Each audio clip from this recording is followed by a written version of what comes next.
In this video, I'm mostly learning why people hate working on Citroen GSs. Thanks for that. So I have a slight problem with this car. I can hear the thrust bearing whistling, which I think means the pedal is not releasing the pressure on it entirely. The free play in the pedal seems minimal. I'd expect a bit more like that, and it's yeah, I mean, there's barely anything. So normal situation would suggest that adjusting the clutch cable would be a good idea, but unfortunately this is a Citroen, and the clutch cable adjuster is down there. You may not even be able to see, it is so dark. The heater assembly is in the way, the inboard brakes are in the way, the gearbox is in the way. So this is going to be an absolute horror of a job. I might not actually be able to do it. Citroen themselves recommend, yeah, there's the adjuster down there, recommend using modified cut down spanners, so that's good. I'm not going to try and film my exploits of getting in there because I think it's going to be horrific, but see what I can do. So for this job you need a 19mm spanner apparently and a 16mm. I don't have a 16mm, so I'm going to have to go super adjustable and just hope it hasn't been done up too tight. That definitely looks like a bit more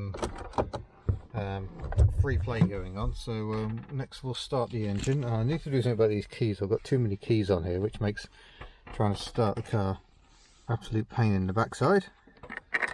Give it some choke. Seems to like quite a lot of choke on these chilly mornings.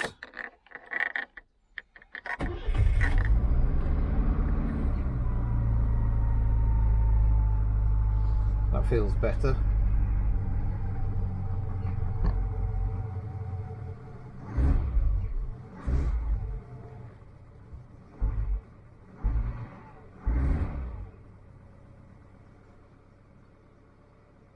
That's good. The whistle seems to have gone. So next job might be to investigate the non-working speedometer. We've got the rev counter working nicely.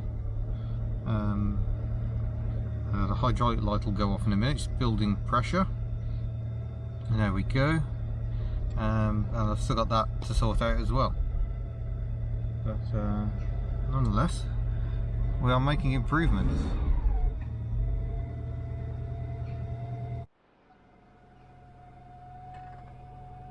I just heard the chirrup come back again. Yeah, it's still a chirrup, it goes away if I put my foot on the pedal. I might have to increase the free play a bit more. Things have escalated somewhat because I'm chasing the non-working speedometer cable. The Haynes manual, not particularly helpful. It says helpful things like remove the free screws that hold this in place, without saying where the free screws are. There's one up here and one each on the underside, and the underside ones are big long screws as well. But I've got the cable disconnected, which you simply pull from the rear of the unit. You pull it from under the bonnet, and I think it's still attached. The fact that I turn the cable and the inner doesn't seem to turn suggests to me it is attached, and I've tried twiddling that and it does seem, it feels like it's attached at the gearbox end. What I suspect has happened is that this just hasn't been shoved into the back of the binnacle quite hard enough. Maybe it just hadn't quite clipped in. At least I'm hoping that's what the issue is. Naturally I've got to try and thread the cable in underneath the heater box somewhere, and then I've got to try and connect it to the back of the speedometer unit, which doesn't really move very much, and access is through here and feel around the back and slice your arms. Not exactly ideal. May pause for lunch. Oh, this is so bloody Citroen. I can see the cable, but look at the mess I'm making of my arm. This is the only access, is to come in through here. I can just about get my fingers on the cable, but not sufficiently to actually control it. Oh, there we go. I might actually have it. Now I've got to put this binnacle back in with my left hand and try and get the cable connected. Oh, good grief. State of my arm. It's a good job my arm is not any fatter, or that would just be impossible. But it made a reassuring click noise, so now I need to go for a test drive and see if it actually worked. Or if I've got to do this all over again with a new cable. Oh, don't even think about it. Well, here we are at Madeira on Havod for an MOT on the CityRover. And it's not been good news, unfortunately. We've got a fail for various reasons. We've got 3 corroded strut tops, which much easier to check on a ramp than in reality. Let me stuff you in an arch and see if you can see this back one. I'm not sure if this is going to work or not, but join me here together. Yeah, that's not really going to show up at all, I don't think. But somewhere up there is a rusty strut top.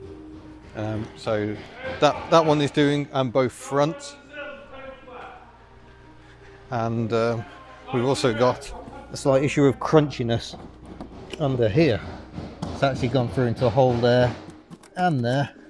So that's a fail as well. So it's all the bad times for the CityRover. It's also got advisory for the front tyres a bit low, which I kind of knew about, and the brake pipes are a little rusty in places on the back, but still okay, still serviceable. So now we've got some difficult questions to answer. I mean, is it worth doing? And really, it isn't, because this was a £200 car, and I think we're talking more than that just for the labour to sort it out. I'm not going to tackle coil springs myself, sorry folks.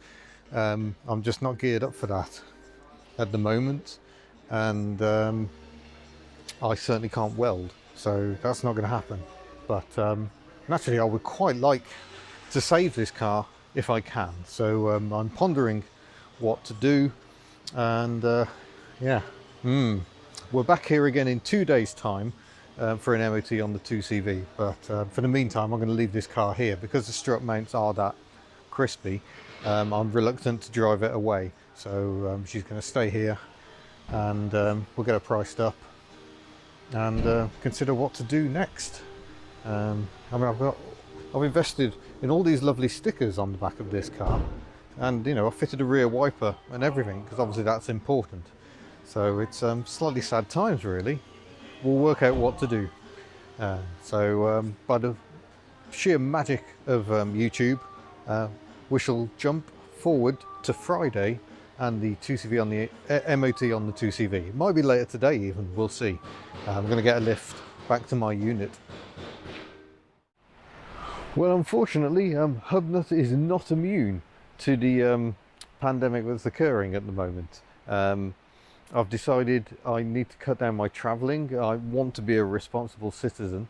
So even though I'll be tinkering on my own and driving on my own, I've still got to go get fuel, need food, etc. I've decided it's safer to stay put at the moment. So I'm taking a break from recording fresh videos, apart from this one.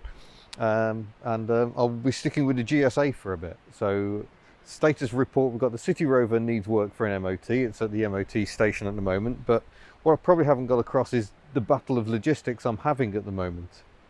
The unit is 50 miles away from where I'm staying at the moment, and I have no great desire to stay any nearer the unit just at the moment, because frankly for 4.5 months I've been away from my girlfriend, and it's her birthday this weekend. So I need to make some effort of a human nature and remind myself that life isn't just about cars. I'm struggling with the concept, but I'm trying to get there. So yeah, the CityRover is still at the MOT station. Ellie the 2CV was meant to be coming out for an MOT today, but I can't really justify it. In a toss-up between this car and Ellie at the moment, I would rather have the GSA. Just offers a bit more refinement, and I've got a few reliability issues with Ellie that I need to get to the bottom of. She is not starting cleanly. So I have plans to investigate what's going on with Ellie, but while we've got this blooming virus going on, it's kind of stopping all work and travel. So that's going to have to wait. But don't fret, I've got a massive back catalogue of over 600 videos So there's a fair few hours of footage to watch there. There are other great YouTubers to keep an eye on as well.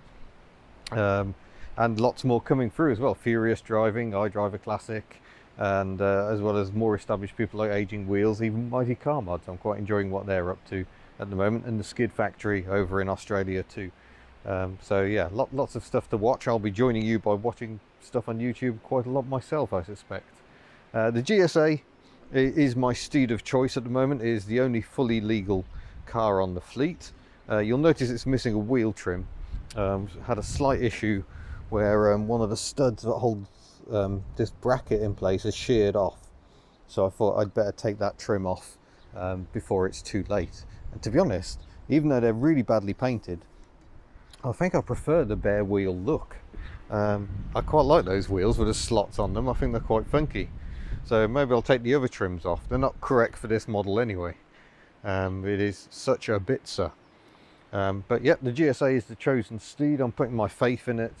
Yeah, we'll see how that goes. But I'm not planning to cover very much mileage in the imminent future. So my main focus, to be honest, is to try and find somewhere else to live, stroke a new unit.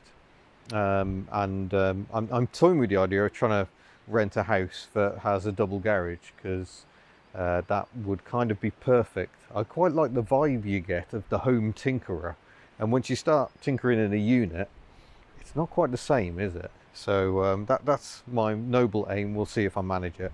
But for now, it's absolutely perishingly cold, so I'm going to get back in the car because it is so cold out here. Oh, and I haven't got a grill muff for this car, so that is that's a bit of an issue. But yeah, I mean, the GSA has been serving me really well. Because the odometer's broken, I don't know how many miles I've done in it, but I reckon I must have done over 400 miles in this car since buying it just over a week ago. A week yesterday, in fact. So yeah, that's how fresh this video is. This is Friday, the 20th, is it today? And yeah, I'm recording this video now and hoping to publish it a little later today. I might miss the lunchtime slot because I'm going to have to risk a little trip to the shops for somebody's birthday. But yeah, that's where we are. It's annoying, but it could be an awful lot worse. There are some people in terrible situations. I'm thinking especially of companies that run buses and coaches. There's all this talk of bailing the airlines out, but coach and bus companies are always living right on a knife edge. So this has been absolutely disastrous. I've got friends in hospitality, in tourism, in retail, all having an absolutely terrible time of it. This is worrying times. Perhaps more worrying than the virus itself is the impact on the economy. I'm very lucky. You keep watching videos, YouTube keeps giving me money. And while we may see a downturn in sales on the store, I fully understand that. Money is tight for people. There are more focuses than buying blooming hats and hoodies at the moment. But nonetheless, we hope to have some very exciting news on a merchandise nature coming up. Fresh design, all about the New Zealand trip. Yeah, that should be coming your way fairly soon. We've got the artwork approved. Things are in progress. So as long as things don't get held up in the supply chain, we should be able to bring you some new merchandise soon. Really looking forward to it. Again, my designer Graham has done an absolutely cracking job. But yeah, that's where we are really. It's ended up turning a bit vloggy. I think I am going to get the CityRover repaired. I'm probably going to let the garage do the work, even though that costs more. Purely because I am in this limbo state at the moment. I'm not really settled into the unit I'm in for working on cars. And I think it's just an awful lot easier just to let the garage take the work. And yes, it will cost money, but you earn me money by watching my videos, and effectively you are saving the CityRover. I think. I know some of you think it shouldn't be saved and it's not worth it, but if this channel's about anything, it's about championing and saving the underdogs. And I would rather do that. I know the garage itself is struggling at the moment because people are cancelling work. So again, I can help them out by paying them to do some work on the car. It needs welding. I can't weld. I think I would like to learn to weld, and maybe the Toyota can be involved in that. But yeah, this is all hypothetical at the moment. I need to resettle and refocus, which I obviously, going to the other side of the world didn't help in the slightest. So yeah, I need to try and get myself better established, and then I can settle down and get back to tinkering.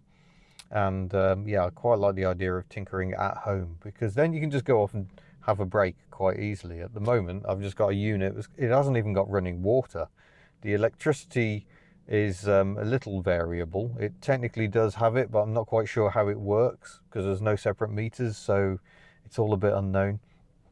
But by far the biggest issue with the storage is how far away it is. A 100-mile round trip every time I want to go there. I mean, for a start, you've got the fuel cost, and secondly, it's the time as well, because this is Wales, so it takes an hour and a half to cover those 50 miles. Even driving like a nutter, which is how I drive in default mode.